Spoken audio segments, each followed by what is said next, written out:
within everything with the last 10 years, we have been named one of the top 3 defense communications companies by Defense News, a national trade publication in the United States, that we're one of the top 3 defense communications firms in the nation. The Pentagon and Homeland Security became very aggressive in open contracts, and our clients were trying to win those contracts, and that's where we come in to help them win those. We were offered the presidential debate, the first presidential debate that was at the University of Mississippi. We handled the national and international media, and that's really when the economy hit. And even when that hit and things domestically slowed down, we were awarded Israel's largest defense company to handle their domestic relations here nationwide. Angola LNG, Angola Africa, liquefied natural gas company. We're representing them coming into the United States. Food processing company with Indian and Thai food came in. So God has brought those to us. We have been ready. We have been prepared. But God's hand, and when God's wind blows, we are flexible enough to go where that business is.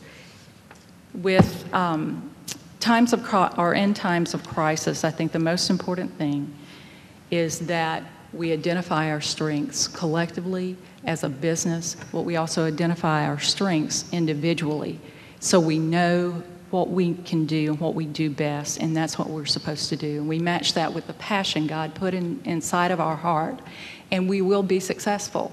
God will use us through that, and we should give everything that we do and do it all for the glory of God, but do it because we love it, because this is who we are. We have to acknowledge if we're doing something that we're not happy with or we're dreading doing every day, there's probably a reason why, and that's, I think, because you're not meant to do it.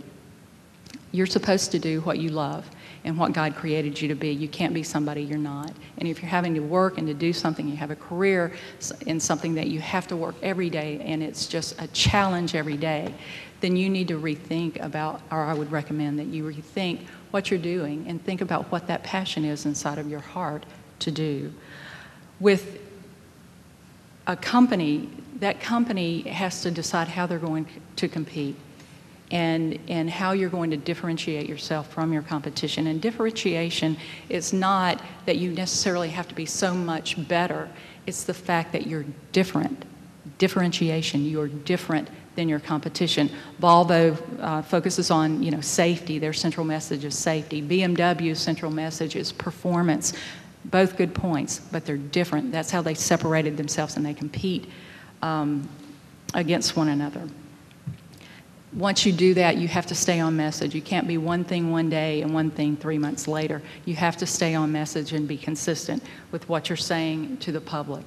Another thing as far as going forward in economic challenging times, in the 80s I saw an article on where cash was king, and basically if you don't have cash, you die. But a full page like marble engraved in stone quote was there in Fortune magazine, and it said, "Risk not thy whole wad." And when I was in Dallas walking into a client's office, he had actually torn it out and taped it to his wall in his office of "Risk not thy whole wad." And it's very important to remember when you have to be financially stable, and things are going to change. There are going to be good times and bad times, and even in the Bible they had storehouses for 7 years, is what I remember. I wish I would have looked that up. But, they could survive 7 years with a famine. It's all biblical. We have to be able to save our money, and in the good times we don't get so punch drunk that finally we have some cash and we're going to blow it and we're going to do all this really cool stuff with it. You sincerely need to save it. And if I can recommend, it's running a business is the same thing as running your own personal finances. I believe you should tithe first. I think corporately and personally, but if it's important to your company in order to survive and to serve, I think tithing is very important. In Malachi, it's the only place in the Bible where God says, test me on it. Just test me.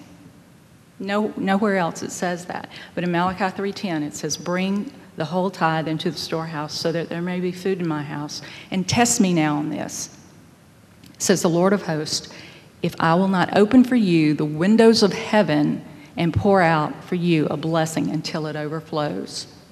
Think about it. He's saying, test me, if I will not open for you the windows of heaven and pour out for you a blessing until it overflows. After that, with savings, you need to be able to use your own money as your personal line of credit. Try not to have to go to a financial institution to do that. Save 90 days of what your operational cash flow is. Save at least 6 months of operating capital. Put that in savings so if you have a famine, you can survive. Invest every month. Don't invest every year. Invest every month 10% of your net profit for the month. Do it a little at a time. And I don't know about your accountants, but our accountants get rid of every bit of profit they possibly can so we're not taxed on it at the end of the year. So at the end of the year, we're not looking as good as we are from month to month. So it's very important to us that we are able to invest and to save our money bit by bit. It's easier to do than to look at the end of the year and say, okay, I'm going to take this chunk of cash and put it somewhere. The last point to make with a company and running a company and leading a company is the fact that attitude is everything. And I would like to defer and show you the poster child of attitude adjustment right here, Jeff Good. He is, enthusiasm, I think is a better way to say it. Enthusiasm is everything. And you cannot walk into your organization in a bad mood. You can't walk into your organization if you're going to lead or to your people with a negative attitude. It will suck the life out of your organization. You are the leader. You are the CEO. You are the owner. You are the manager or the head of a division or the manager of your family. You walk in and you give them hope. You walk in and say, hey, we're in this together. Let's make it happen. You walk in and respect their opinion. And then you have an attitude that's an organization that's healthy. But attitude, if you don't remember anything else, attitude is everything here.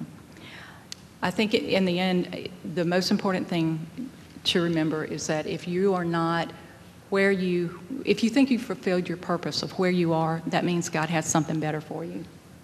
If you're in a job or if you have a company that you're thinking, this may be the end, and that's something that, through all of this, no matter how long we've had this company and I've run this company, if it ends today, I am so grateful. It has been a wonderful, wonderful ride. But if it ends today, unless I die, if it ends today, then that means God has something better, even better for me planned.